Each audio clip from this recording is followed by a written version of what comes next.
Here is my mobile game that I've been working on.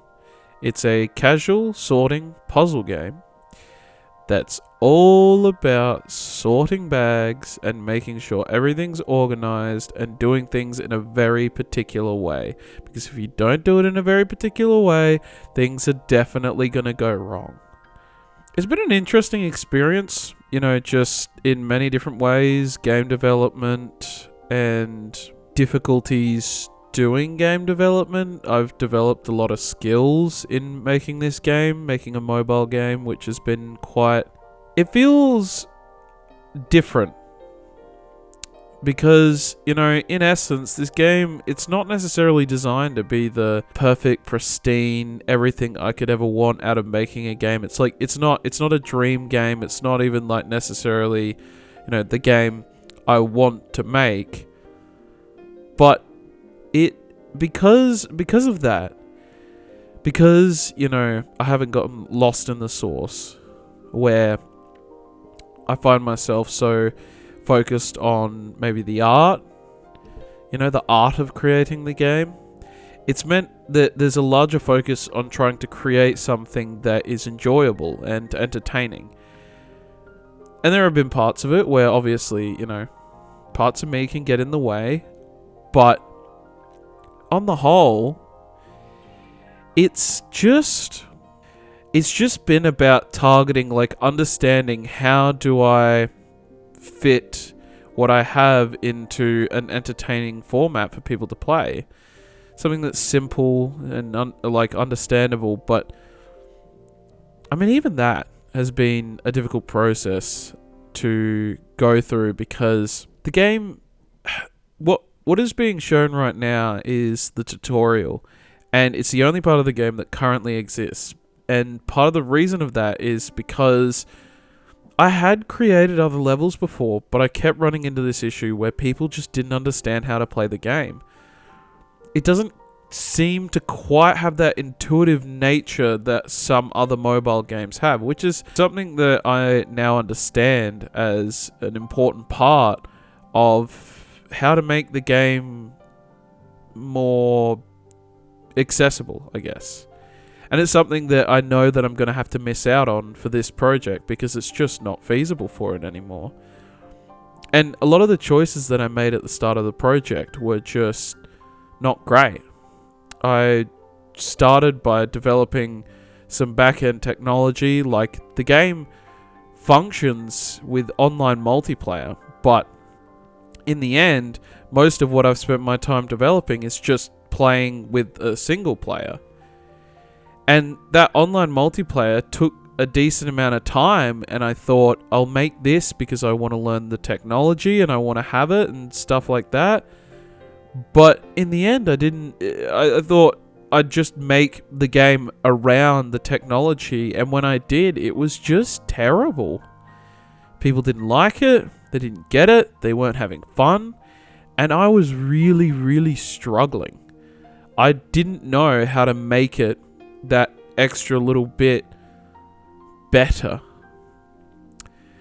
And so after some time, I've been able to make some progress and make something that people say, oh, I get it, and this is fun, and it stimulates your brain, and it's just kind of an enjoyable experience with, particles, sounds, all that kind of mobile gamey stuff. But it's been quite the journey. It's been quite the journey indeed. I think one of the most intriguing parts of making a mobile game like this, a casual puzzle sorting game, is the fact that despite all the effort and the trouble I went through in trying to develop this game, I found myself in a situation where people were playing it and they were getting it and they were like, oh, this is fun.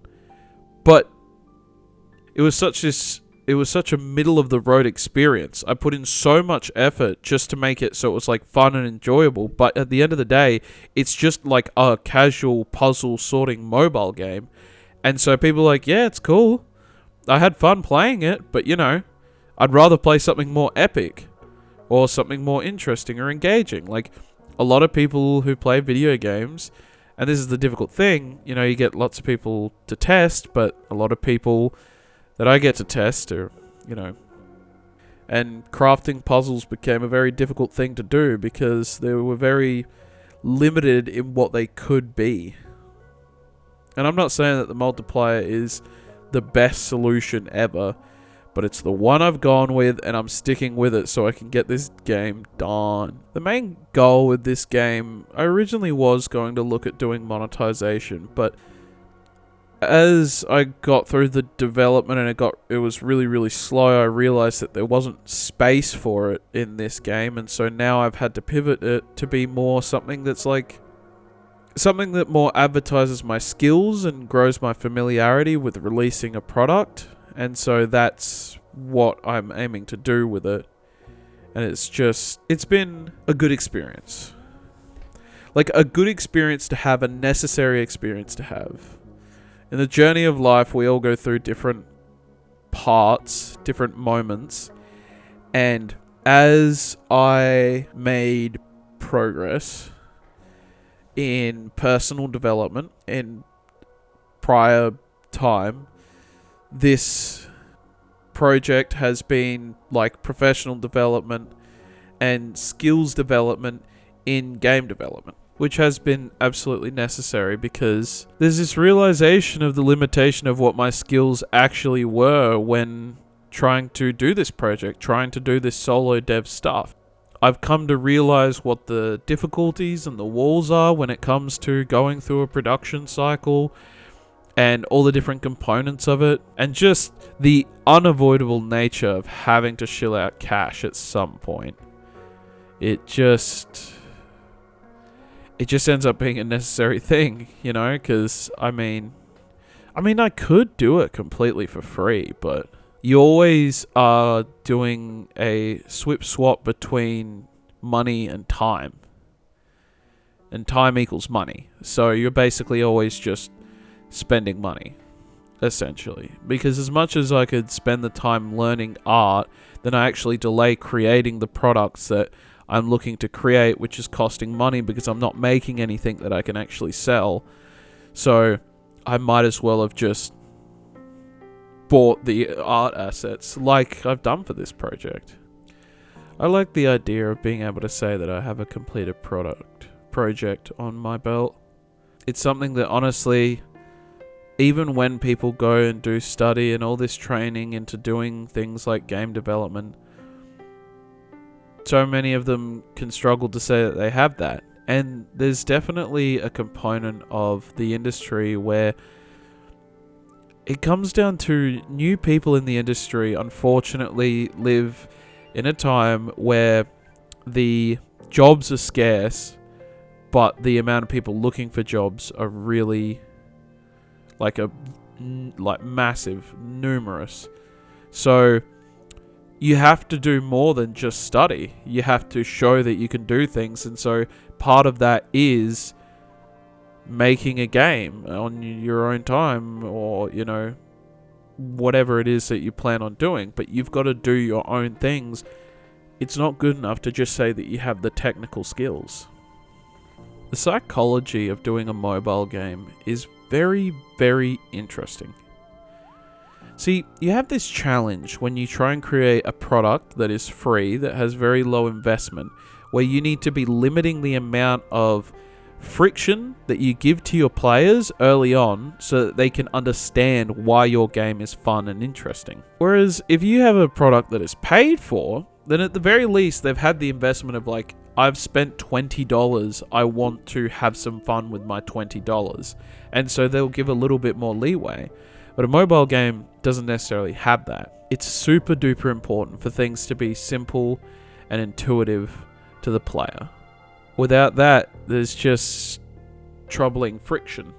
This has been this game. I've still got more to go, and I know that. But once it's done, I'll be happy to have wrapped it up and appreciate all the lessons that I've learned, and excited about the future projects that I have. Because every little bit of thing that I do builds experience. And this built a massive amount of experience for me. I learned a lot about when it comes to who I am and being a programmer, that in the realm of games, we sometimes build, or okay, I should say I built this belief around my role and the importance of certain things that I have to do. Because you hear these horror stories of unmanageable code bases that make it difficult to work on things, and it could have just been solved if they'd spent some time building out a proper framework and code base, and you think, alright, well that's what I'll do. I'll focus on doing that to avoid those problems. But I ended up being trapped in this idea of I have to make it right when I first start off so it becomes easier to develop later down the line. But even if you could figure out the best way to do the code base and the framework for the game that you're working on first time around, for the idea that you have in your head, that doesn't necessarily mean that you've made a fun game. And how slow is production going to be when you can't test very fast? You have to...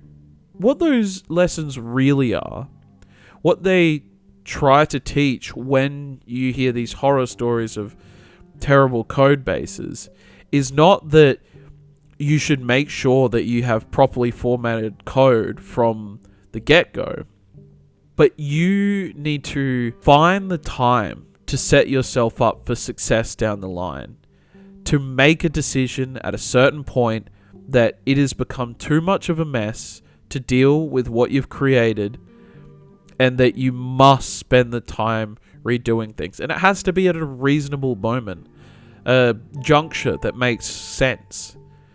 But the first thing that you've got to do is try to make the game as fast as possible to see if it's even fun. Get those necessary components in, and don't worry about the mess right away. Because the mess doesn't really matter if you haven't got anything out on the other end. And a lot of these lessons are what I plan to take into the next project that I work on, which is exciting. I'm excited to do something else.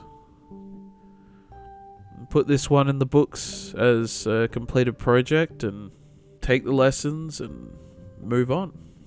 Thanks for watching. If you liked it, then please like, subscribe. I just got to mention it, just in case you might not think about it or might not remember it or whatnot. But I just got to give you the reminder. So please do this. Please do this.